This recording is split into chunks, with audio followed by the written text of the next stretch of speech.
Assalamualaikum warahmatullahi wabarakatuh. Balik lagi sama saya Gasan di channel Down to Earth ID.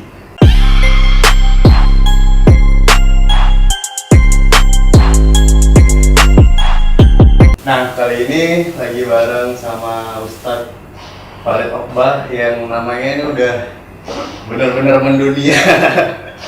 Nah, jadi kita langsung aja nih ke poinnya, yang dimana sekarang ini kan lagi banyak banget ya berita tentang Perang Dunia Ketiga, yang dimana awalnya ini dari panglimanya Iran ya Ustadz ya, dia katanya itu Soleimani itu tuh orang terpenting kedua di Iran, itu dibunuh oleh drone Amerika tanggal 2 atau 3 Ustadz ya, 3 Januari 2020. Nah ini yang bener-bener jadi berita panas banget nih.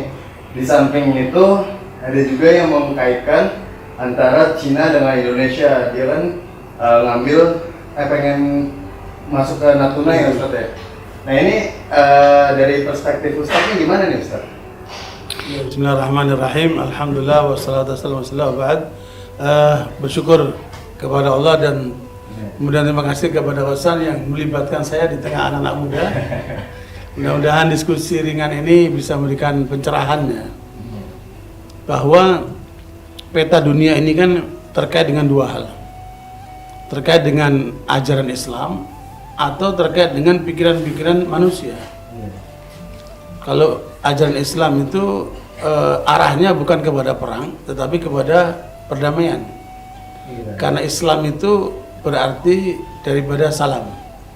Jadi arahnya perdamaian. Makanya orang Islam itu di mana-mana mengucapkan Assalamualaikum, itu arti perdamaian. Salam buat kalian. Peace be upon you.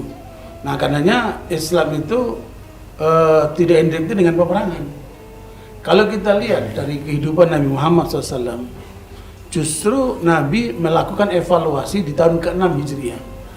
Tahun kedua terjadi penyerangan perang Badar. Umat Islam di Madinah diserang, kemudian dilawan di Badar, kemudian berlanjut dengan perang Uhud sampai perang Ahzab. Nah, tahun ke-6 Nabi melakukan evaluasi, karena setelah dilihat oleh Nabi dengan jumlah pengikut umat Islam sampai tahun ke-6 Hijriah bulan Dzulqa'dah, itu jumlah umat Islam itu sebanyak 1.400 orang. Nah, dengan adanya peperangan, dengan segala macam dinamika yang terjadi, maka kemudian Nabi melakukan evaluasi ulang sehingga dilakukanlah suatu terobosan dengan perjanjian Hudaybiyah, namanya Sulhul Hudaybiyah. Nah, harusnya manusia sekarang itu menggunakan pola diplomatik dengan pola Sulhul Hudaybiyah ini. Nah, Sulhul Hudaybiyah ini adalah pola diplomatik yang pertama terjadi pada umat manusia.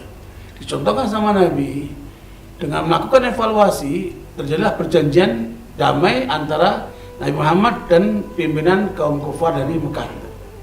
Udahlah, kita nggak ada perang, kita damai. Di dalam perjanjian itu sendiri sebenarnya tidak fair. Karena apabila ada penduduk Mekah datang ke Madinah, maka harus dikembalikan ke Mekah. Apabila penduduk Madinah datang ke Mekah, tidak harus dikembalikan ke Madinah. Sebenarnya tidak fair. Tapi Nabi terima. Ada sejumlah klausul yang tidak fair, tapi Nabi terima. Terjadilah perdamaian. Apa yang terjadi? Ketika damai terjadi, dakwah bergerak. Nah, dengan dakwah itu tahun ke-8, 2 tahun saja, jumlah umat Islam mencapai 10.000. Tambah 8.600 ya? 8.000-an, sekitar 6.500. Kemudian setelah pada saat jumlah umat Islam sudah 10.000, datanglah umat Islam ke Makkah. Tidak dalam perang. Hanya Nabi menyuruh seluruh pasukan nyalakan obor pada waktu malam. Di sebelum masuk ke Mekah, 10.000 pasukan menyalakan obor. Kemudian lihat obor begitu banyak jumlah umat Islam, ngeperlah. Nah, itu saywar itu. Saywar tanpa perang. Kemudian Nabi memenangkan penaklukan kota Mekah itu. Harusnya umat Islam cerdas kayak begitu. Ya, makanya perang itu bukan satu jalan yang ditempuh oleh umat Islam, tapi justru perdamaian. Tetapi yang terjadi adalah pihak lain yang mengajak perang itu. Makanya Nabi selalu memberikan petua kepada komandan-komandan pasukan yang berangkat menuju wilayah-wilayah lain. Nabi mengatakan, kalau kalian bertemu dengan lawan, ajukan 3 hal. Pertama, kalian masuk Islam berarti kalian saudara kami saudara kalian. Sudahlah kita bersatu. Atau kalian mengikuti agama kalian, kami ikut agama kami. Tapi kita tidak boleh mengganggu. Kami lindungi kalian bayar pajak. Fair. Atau memang kalian nggak mau, memang maunya kalian perang, ya sudah kita perang. Jadi perang itu pilihan terakhir, gitu. Nah sekarang kok ujuk-ujuk baru seorang jenderal dibunuh kok mau jadi perang dunia ketiga, dari mana ceritanya ini? Saya kira ini ngarang. Ngarang. Apalagi dalam perjalanan hubungan Amerika dan Iran itu bukan hubungan permusuhan. Yang ada ini sandiwara semuanya. Skenario semua. Terbukti kalau Anda mau lihat, ada disertasi ada doktor dari Sorbonne, orang Kristen dari Lebanon, dia menulis 500 lembar lebih lah itu analisa yang luar biasa tentang geopolitik di Timur Tengah. Karena ini kan isu panasnya kan Timur Tengah nih, bukan Indonesia nih, Timur Tengah sana nih. Akan dari perang dunia ketiga itu berasal dari sana. Nah, Dr. Nabil Khalifah itu bisa dicek di Google, PDF namanya, judulnya Istihdaf Ahli Sunnah. Jadi Ahli Sunnah menjadi objek yang akan dihabisi oleh kalangan lawan-lawannya itu. Siapa Ahli Sunnah? Ya kita ini. Umat Islam Indonesia kan mayoritas Ahli Sunnah, ya kan? Nah begitulah umat Islam dunia itu mayoritas Ahli Sunnah. Yang Syiah itu dikirakan 10% lah, 15%. Selebihnya itu Ahli Sunnah. Nah oleh mereka Ahli Sunnah ini dianggap ancaman bagi mereka, terutama setelah Rusia kalah di Afghanistan dan runtuhnya komunisme oleh Gorbachev 92, kemudian Amerika mengatakan sekarang kita menjadi polisi dunia. Amerika merasa sebagai polisi dunia. Sehingga kemudian dia bicara dengan para ahli politiknya ini, siapa musuh kita berikutnya? Sekarang Rusia sudah tumbang. Kata Profesor Huntington, musuh berikutnya adalah kekuatan Islam, tidak ada yang lain. Tidak diperhitungkan Cina, India, enggak. Yang diperhitungkan adalah kekuatan Islam. Itulah yang kemudian dibuat oleh Huntington, Profesor Huntington, penasihat politik Amerika, dalam bukunya The Clash of Civilization. Dia menyatakan bahwa ancaman terbesar bagi Barat adalah Islam. Berarti sekarang kondisi umat Islam ini lagi diganggu, termasuk perang akhir zaman berarti? Iya, itu satu proses yang mereka menganggap Islam ini menjadi ancaman. Makanya John Esposito, seorang pemikir dari Amerika, Profesor John, menulis Is Islam Myth? Islam itu mitologi atau atau ancaman? Nah, itu makanya dia memberikan analisa. Kalau menurut John Esposito, Islam bukan ancaman, karena Islam itu isinya peradaban. Islam itu tidak ada sesuatu yang tidak sesuai dengan akal manusia, semua logis. Nah, karena saya kembali kepada analisa yang pertama, bahwa ancaman bagi Amerika menurut para penasehat Amerika ini adalah kekuatan Islam, terutama dalam buku The Clash of Civilization. Akhirnya kalau memang Islam ini menjadi ancaman, bagaimana cara melumpuhkan Islam? Dimunculkanlah isu terorisme. Jadi isu terorisme ini itu tujuannya untuk melumpuhkan kekuatan Islam. Makanya saya ketika diundang bicara di Semarang di Undip dengan mantan kepala Bakin waktu itu Jenderal Z.A. Maulani tentang akar terorisme. Saya bilang silakan Bapak duluan. Kata dia tidak, adik duluan. Akhirnya saya ungkapkan bahwa terorisme ini yang keladinya adalah Israel, Yahudi itu. Bahkan itu state terrorism, negara yang memikirkan perlakuan terorisme. Rakyat dibunuh seperti itu setiap hari. Kok tidak dibilang teroris? Kenapa kok orang Islam yang disebut teroris? Nah ini karena apa? Produksi yang dibuat oleh mereka untuk melumpuhkan kekuatan Islam. Nah banyak negara-negara Muslim yang nggak paham, terbawa arus, ngikut, sehingga Bush membuat satu aturan, you are with us or against us. Kalau kamu melawan kami akan istilahnya kami serang kalian. Kalau kamu dikasih tongkat. Kalau kamu ngikut kami kasih wortel kan gitu. Itu dia cuma menggunakan you are with us or against us, sehingga banyak negara-negara Muslim itu akhirnya mengikuti with us gitu ya, bukan against us. Tapi kalau menurut Ustaz nih sekarang umat muslim di Indonesia ini mudah terprovokasi nggak sih Ustaz? Jelas itu karena permainan global ini tidak dipahami sehingga kita ini akhirnya seperti kata dalam tempurung. Makanya tidak ada suatu peristiwa dalam kehidupan masyarakat Indonesia yang besar kecuali ada cantolannya dari luar. Itu ilmu politik itu.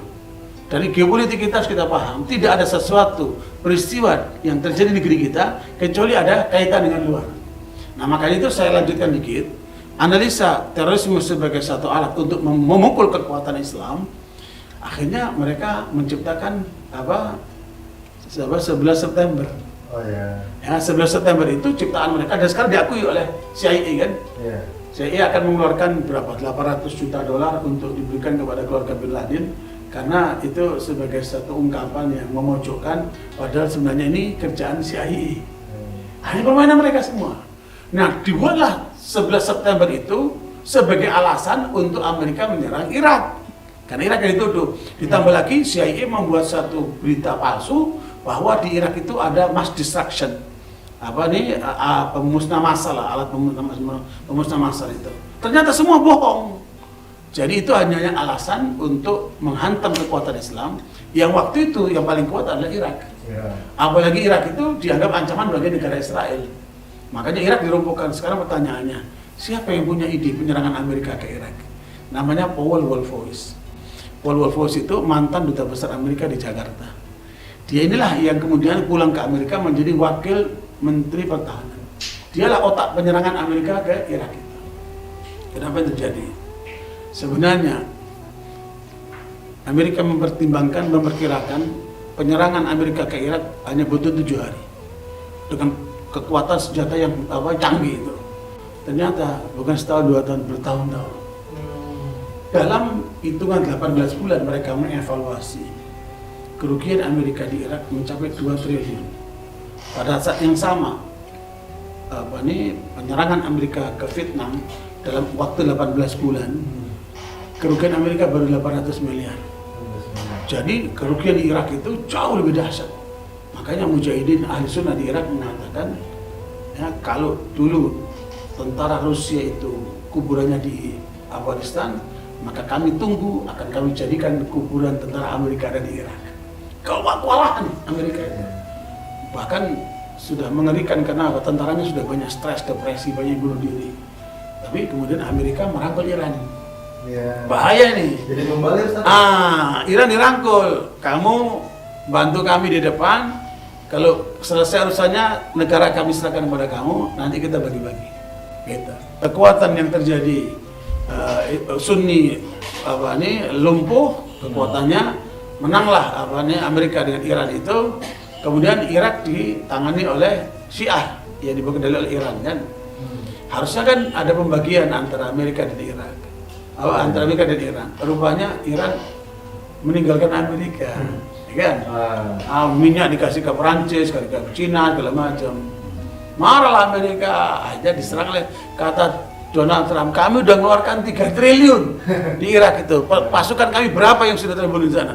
Lah kok gak dikasih apa-apa? Marahlah dia. Maka dilakukanlah penyerangan yang dianggap itu sebagai orang yang paling bertanggung jawab itu Qasim Sulaimani itu. Tapi kemarin ada statement nih Ustaz nih, ketika Iran ini di Sulaiman ini meninggal, Cina mau bantu juga, Rusia mau bantu juga, ini kan jadi lebih besar lagi. Jadi begini, jangan lupa peta Cina dan Rusia itu bersama Syiah yang ada di Syria. Siapa yang dihadapi oleh Mujahidin di Syria itu? Iran, Syiah, sama Cina dan Rusia. Jadi kalau mau lihat peranan Rusia dan Cina, lihatlah di Syria. Mindful mereka di situ. Untuk menghadapi apa? Kekuatan Sunni. Jadi ujungnya kata Dr. Nabil Khalifah adalah Amerika itu di belakangnya adalah Protestan. Eropa di belakangnya Katolik. Rusia di belakangnya Ortodoks. Kan? Ini semuanya anti-Islam semua nih. Cina komunis. Kemudian mereka kerjasama dengan Iran yang Syiah itu, ditambah dengan kekuatan India dan Cina. Dan ini semua dibaliknya Yahudi semua itu. Jadi nanti makanya di akhir zaman nanti ada Al-Malham Al-Kubra, pertempuran antara umat Islam dengan kalangan Barat, ya, dan sampai akhirnya pertemuan umat Islam dengan Yahudi. Sampai kata Rasulullah nanti batu itu berbicara, pohon-pohon berbicara. Hei Muslim, di belakang Yahudi kesini kau bunuh dia. Nah, itu sudah tandanya sudah akhir zaman. Ya, sekarang masih belum kelihatan itu karena banyak tanda-tanda lain yang masih belum terjadi. Makanya nggak usah terburu-buru. Saya nggak yakin adanya perang dunia ketiga kalau orangnya masih waras ya. Ya, kalau Donald Trump itu masih dikendalikan oleh Senat dan sebagainya yang ada di Amerika, ya nggak terjadi lah.